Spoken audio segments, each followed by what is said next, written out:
'cause I'm gonna burn one down. 'Cause I'm gonna burn one. Hi there, welcome to my cigar review of the Montecristo No. 4.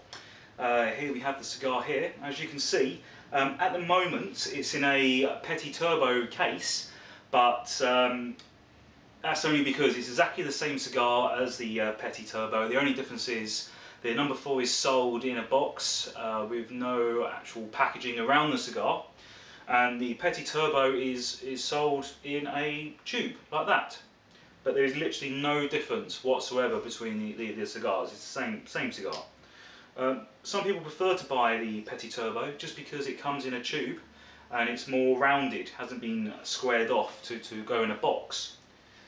Me personally, I prefer to buy the No. 4 without the tube because it's a few pound cheaper and it's the same cigar. This was sold to me as a No. 4. I've just put it in a Petit Turbo case just to demonstrate that it is the same cigar. This cigar was actually one of the first ones I ever smoked. It was about 10 years ago when I was in Cuba, and I bought 2 cigars at the end of my trip. I bought one of these, and I also bought a Romeo and Juliet Churchill. At the time I didn't know anything about cigars, and I bought these 2 cigars because, well, they look good, especially this one comes in a very nice looking case. As soon as I smoked them, I was blown away, and I've been smoking ever since. I mostly smoke Cubans, but Cubans are very expensive, so occasionally I do smoke cigars from Honduras as well. Actually, I smoke them from everywhere, whatever's whatever takes my fancy. So back to the cigar. The cigar it was sold to me in London. It's been imported to the UK by a company that I always forget the name of, but they are the sole importers of Cuban cigars into the UK, and their name should appear at the bottom of the screen once I edit the video. This cigar carries the EMS standard. Again, I can't remember what EMS stands for, but again, it will be at the bottom of the screen once I edit the video. But basically though, it means that the cigars that we get in the UK are very high standard. I would probably say some of the best in the world. I actually prefer to buy my cigars in London than I do in Cuba. I've been to Cuba many times, and the cigars I buy there, I buy them always in government shops, never off the streets. So that they are real. They're real Cuban cigars, and I just don't think they take proper care of them, or they're not as high standard as one they export. But yeah, the ones I get in London are always top notch. Amazing cigars. They're sold at a very high standard. So the first thing you should do when you get a cigar, well, I do anyway, I always smell it to make sure it smells right. And yeah, smelling that one, that smells great. Yeah, that's a beautiful smell. Next thing I do is I squeeze it to test how firm it is. As you can see, this one is nice and bouncy. There's not too much give though, which is exactly how it should be. You don't want a cigar that's too tight, because then it'd be a very hard smoke. You won't get much out of it. At the same time though, you don't want it too loose, because then it will just, you get too much air going through it, and it won't last very long. It'll be a waste of money. You want a cigar about this size to last a good 30 minutes if you smoke it quickly, up to an hour if you take your time over it. Cost wise, this cigar cost me £11. I believe if you buy it as a Petit Turbo, it costs about £12. You pay the extra pound for the tube. In US dollars, I guess at the moment it's about $18, which compared to many of the cigars you can get in the US, like the Dominican ones, the ones from Honduras, this would be classed as a high premium cigar. If you compare it against other Cuban cigars, it's a good cigar. It's not the best, but it's a good cigar. So we're just going to go ahead and cut the cigar, and then we're going to light it up and see how it smokes. I actually use my Leatherman to cut cigars. There is a reason for that. I keep on buying cigar cutters, and they keep on going blunt. And then when I cut the cigars, it makes a mess at the end of my cigar. Maybe because I keep on buying cheap cigar cutters. I don't know, but I've actually gone back to using my trusted Leatherman. It has been sharpened, so it does make a very clean cut, and it's the way I prefer to cut my cigars. Just turn my laptop off. That's quite fun.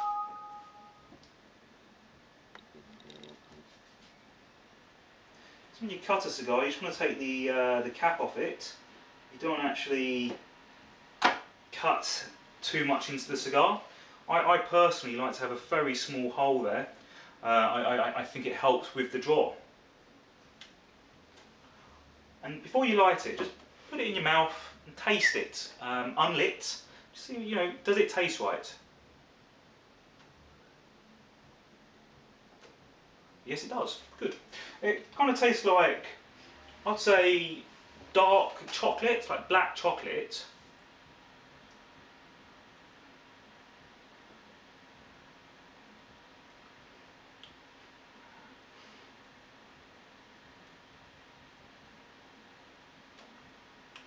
A little bit earthy. I mean, I've never tasted earth, but if I was to taste earth, I imagine it would taste something like this. But I think the overpowering taste though is it's kind of like smooth, dark chocolate. It's a very good taste. If I get my matches,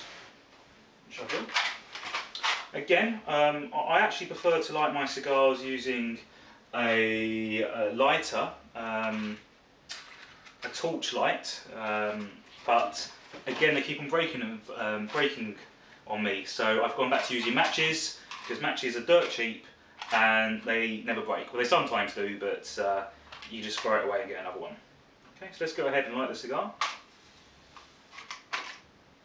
Again, I could use a bit of Cider to light my cigar. I've got plenty of that, but I always think it's just a gimmick, and I don't see any reason why you can't just light it with a match. When you light a cigar, you don't want to put the cigar directly in the flames. You just want to toast it just above the flames.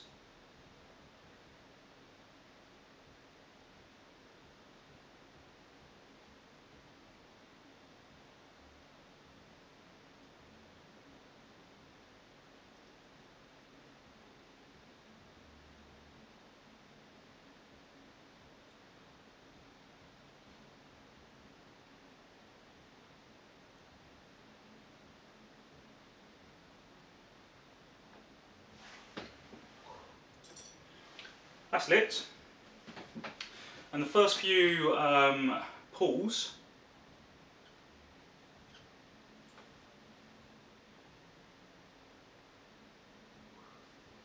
wow, very satisfying. That is, it's incredible.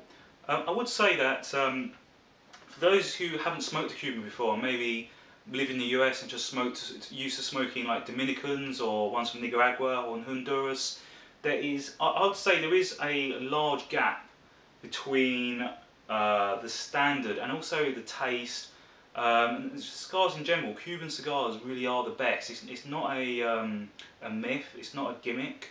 They really are. They just so much better. It's a difference between driving, say, a Toyota sports car. It's good, it will do. But then a Cuban cigar is like a Ferrari. It's in a different league.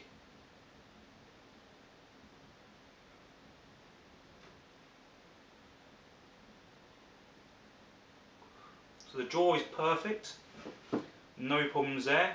It's starting to burn perfectly. There's a nice white ash there. Taste-wise, it's not the best one I've smoked, to be honest. I know it's only just started going, but already I can tell it's not going to be the best number 4 I've ever smoked. But I'm getting the dark chocolate taste again. I'm also getting the taste of coffee. It kind of tastes like Cuban coffee though. Have you ever had Cuban coffee before? Cuban coffee is like the cigars. It's in a world of its own. It's excellent, and this kind of tastes like that coffee.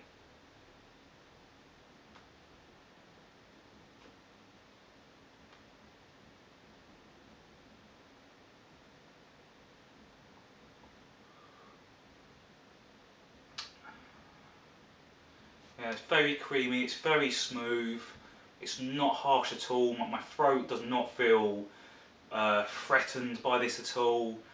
It's really, really beautiful cigar. I'd probably recommend one of these cigars if you're maybe having a game of poker with your friends. It's a great cigar just to bring out, share with your friends. Um, Everyone's going to like it. It's a very likable cigar. Obviously, it's not too big, so it's probably not something you sit down with. If you're going to sit down and for a few hours and read a book, I'd probably recommend something a bit bigger, like an Edmundo for that kind of thing. But yeah, here ends my review. I'm off now outside onto my patio to smoke it, so my room doesn't stink. And I hope you've yeah, enjoyed my review. Should be the first of many. Thank you.